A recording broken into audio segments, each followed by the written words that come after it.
ગ્રામ પંચાયત ચૂંટણી વિવાદ, અદાલતે મતોની ફેરગણતરીનો આદેશ આપ્યો. મતગણતરીમાં ગેરરીતિના આક્ષેપો બાદ રાજકીય ગરમાવો.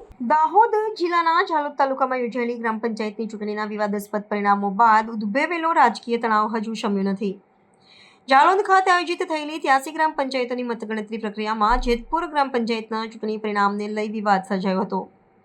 પરાજિત ઉમેદવારોએ પરિણામની સત્તાવારતા સામે પ્રશ્ન ઉઠાવતા ઝાલોદની સ્થાનિક અદાલતમાં ચૂંટણી અરજી ઇલેક્શન પિટિશન દાખલ કરી હતી. આ અરજીની સુનાવણી બાદ અદાલતે મહત્વપૂર્ણ આદેશ આપતા જેતપુર ગ્રામ પંચાયતના તમામ મતોની પુનઃ ગણતરી કરવા માટેનો નિર્દેશ જારી કર્યો છે, જેના પગલે સમગ્ર પંથકમાં ફરી એકવાર રાજકીય ઉત્તેજના વ્યાપી છે. અદાલત સમક્ષ દાખલ કરાયેલી અરજીમાં પરાજિત ઉમેદવારોએ આક્ષેપ કર્યો હતો કે મતગણતરી પ્રક્રિયામાં ગેરરીતિ થઈ હોવાની અથવા મતોની ગણતરીમાં ગંભીર ક્ષતિ રહી ગઈ હોવાની પ્રબળ સંભાવના છે, જેના કારણે ચૂંટણીના પરિણામો અન્યાયી રીતે પ્રભાવિત થયા છે. અદાલતે બંને પક્ષોની દલીલો અને પ્રસ્તુત કરાયેલા દસ્તાવેજી પુરાવાઓની ઝીણવટભરી ચકાસણી કર્યા બાદ સમગ્ર મામલે ન્યાયમૂર્તિ નિર્ણય લેવાનું અનિવાર્ય માન્યું હતું.